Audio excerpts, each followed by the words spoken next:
Family કેમ છો બધા? જય માતાજી, સ્વાગત છે તમારું આજના નવા બ્લોગમાં. તો ફેમિલી હું છે ને જસ્ટ રજૂ આવી જ છું ઘરે, અને આવતા વિત જ મેં જોયું કે જો લક્ષુ ને શિવ બે બેસી ગયા છે કામ કરવા માટે. અને આટલા બધા વાસણ શિવ થાકી ગઈ ને મારો દીકરો. હે આજ મમ્મી આવી એટલે તમને કામ કરવા બેસા દીધા શું? તો કોને કીધું? હા હા મમ્મી નો દીકરો પણ બાકી મમ્મીએ કીધું ને. જો કોનો દીકરો? પપ્પાનો દીકરો.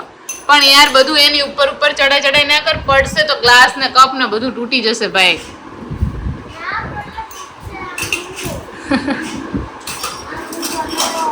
અરે તોડશે. જો તો આ છે ને જબરા છે બે. નીચે મૂકો બેટું, નીચે બસ.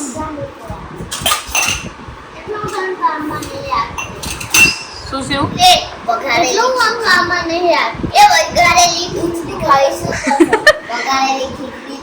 તો ગાઈસ હવે છે ને ઘરેથી અમે લોકો આવી ગયા છે, હું ને ભાઈ બંને અહીંયા ન્યૂ ચારભુજામાં. કારણ કે હવે વિચાર એવો છે કે ગીઝર લઈ લઈએ, કારણ કે મમ્મીને સવારમાં છોકરાઓનું ધ્યાન રાખવામાં બહુ તકલીફ પડી રહી છે. એટલે કીધું ભાઈને આવે ને ત્યારે લેશું. તો આજે એ ટાઈમ આવી ગયો છે. ચલો જઈએ હવે અંદર શોપની અંદર.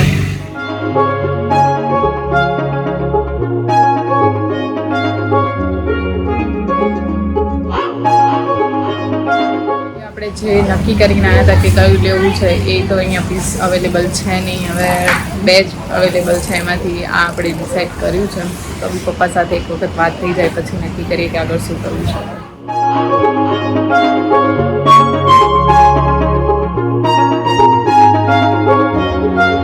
તો ફેમિલી આપણને તો લુક વાઇઝ છે જોયું હતું ને, જરાય ગમ્યું નથી. હવે આગળ શું પ્લાન?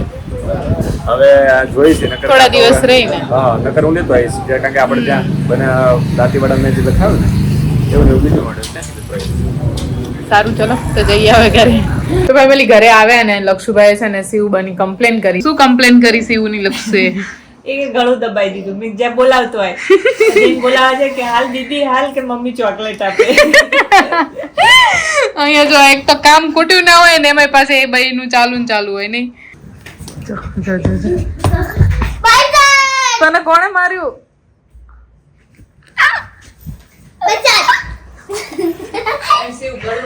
હે શિવ આવું કરે? ગળું દબાવે? એ લક્ષુ તે તો કીધું તું દીદી ચોકલેટ આપે. દીદી માંગ તો ખરી બુડી, ચોકલેટ તો માંગ તું. મારી ના તો રહી કે જો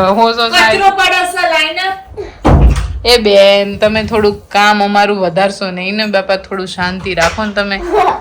ભાઈ તાર મમ્મી વારો પાડશે બિચારા, જો આટલો ઢગલો લઈને જો તો કપડા વાળે છે અને તમે કામ પતવા નહીં દેતા. તો એવું જ તે ને.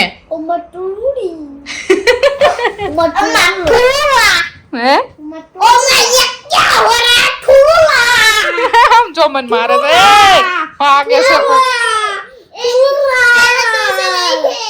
पहले ऐसे नहीं थे, अब ये क्या हो रहा है?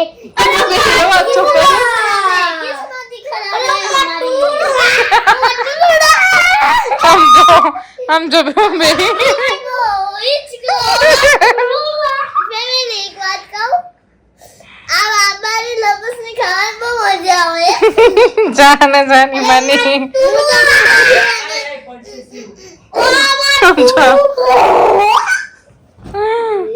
બસ હવે મસ્તી કર્યા વગર નીચે ઉતરો. તો ફેમિલી વાગી રહ્યા છે બપોરના 2 અને છે ને ભાઈને લોકો હવે એટલે કંઈક નું કંઈક છોકરાઓને હોય જ નવીન. તો અમે લોકો જો થઈ ગયા છીએ રેડી જવા માટે અમદાવાદ. તો બસ ગાડી ચાલુ થઈ જ ગઈ છે આપણે. તો ચલો નીકળીએ અને ત્યાં જઈને મળીએ.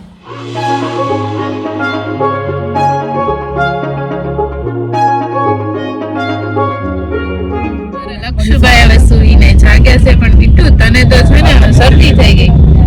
અને જો ટ્રાફિક બરોબર હવે ખુલ્યું છે. તમે જાગી ગયા કે સુધી જાગી ગયા?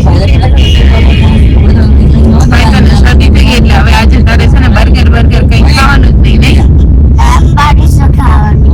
ના પાડી છે ખાવાની? તું કઈ નહીં ખાય ને? કોલ્ડ ડ્રિંક નહીં, કોલ્ડ કોફી નહીં, તો આ પાડ હવે આ પાડ કે નહીં ખાવાની.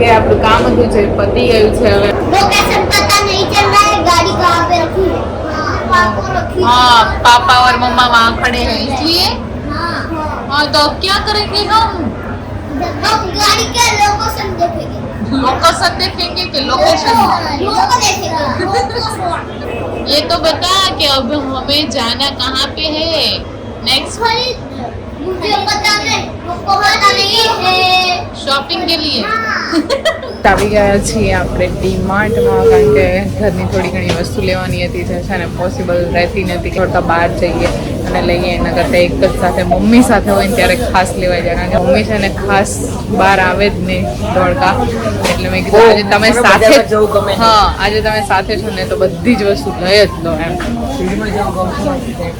ભીડમાં નથી જવું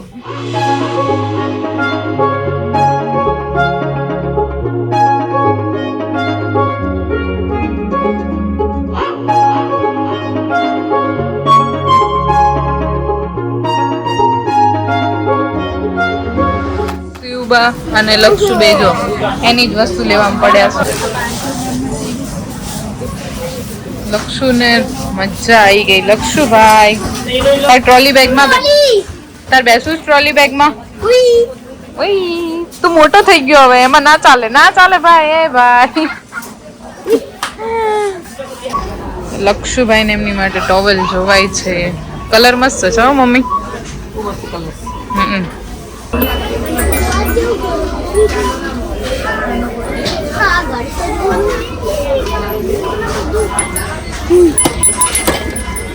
લક્ષુ શું ગોતે છે ગાડી ગોતે છે કઈ સ્કોર્પિયો હે કઈ લેવાની છે તારે પણ એ કઈ છે નામ શું છે હવે કહેવાય ને કે મારો ફેવરિટ પાર્ટ એટલે કે પ્લાસ્ટિકની જ વસ્તુ એમાં પણ બોટલ્સ ને લંચ બોક્સ ને એ બધું તો મને બહુ જ ગમે જો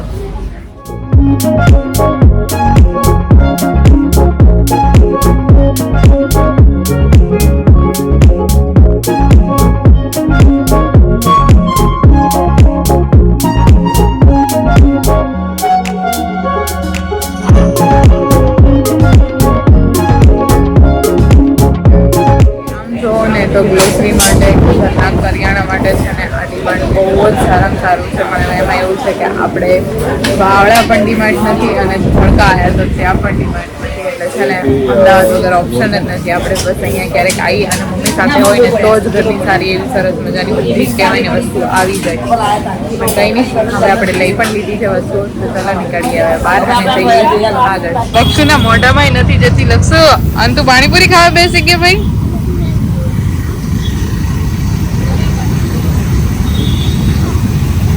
તો બસ ખાઈ લીધી છે હવે બધાએ અને હવે આપણો વારો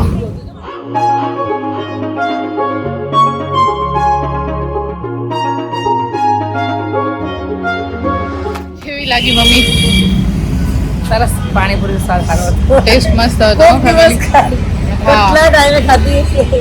પણ ના ખાવી જ જોઈએ મજા આવી ગઈ તો કે મને ઓછી ભાવે પણ તોય મને આજે ભાવી તીખી હતી પણ તોય ભાઈ એક જ પ્લેટ ખાધી છે હા તો પણ બહુ મજા આવી ગઈ બસ ચલો નીકળીએ હવે પાણીપુરી ખાઈ લીધી હવે જવું છે ને ઘરે દાદા રાહ જોવે છે ઘરે ફોન આવી ગયો બર્ગર બાકી છે પણ બર્ગર માં તો તમે જોયું નહીં મેકડી માં અત્યારે ચાલુ હતું કામ રિનોવેશન થાય છે તો ચાલશે હવે નેક્સ્ટ ટાઈમ આવશું ત્યારે દર વખતે જઈએ જ છીએ બીજી મેકડી માં મેં જોયેલી છે તમને નથી ખબર આ મેકડી છે એવું છે લક્ષુભાઈ તારે જ ચાલશે ને ઘરે જ જવું છે ને હવે આપણે ઓકે ડન તો શિવભાઈ તમે જઈ આવો અમારે ન થાવું ના મને હાલો તો તમે હાલો એમ? બહાર રહેજો હું શિવને જઈશું અંદર જો આપણને ના પાડે છે ભાઈ તાર મમ્મી એમ કે છે તમે લક્ષુ બહાર રહેજો જતા રહેશું અમે બીજું બધું ઘણું જોયું છે નહીં લક્ષુ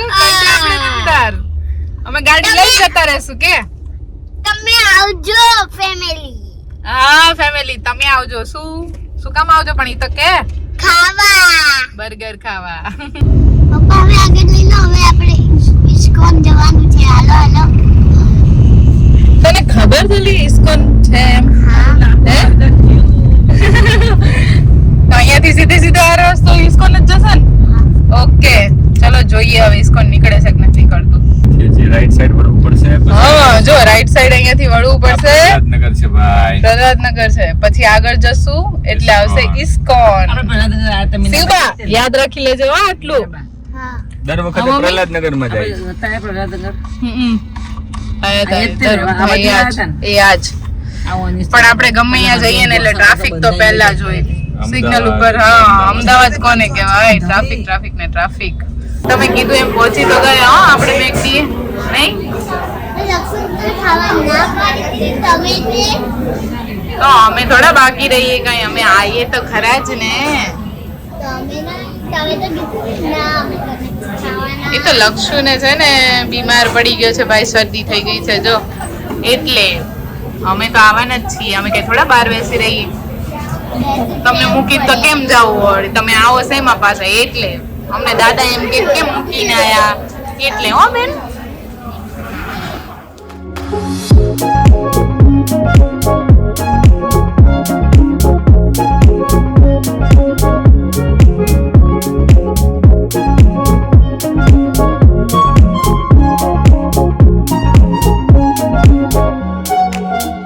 મેકડીની બહાર નીકળ્યા ત્યાં વાગી ગયા છે 7:15. જોકે આજનો વિચાર એવો હતો કે બપોરે વહેલા જઈએ અને રિટર્ન સાંજે વહેલા પાછા બી આવી જઈએ તોય 7:15 થઈ ગયા છે. અને પપ્પા પણ હવે ઘરે આઈ થિંક પહોંચી પણ ગયા છે કારણ કે એ ગયા હતા ભાઈલા.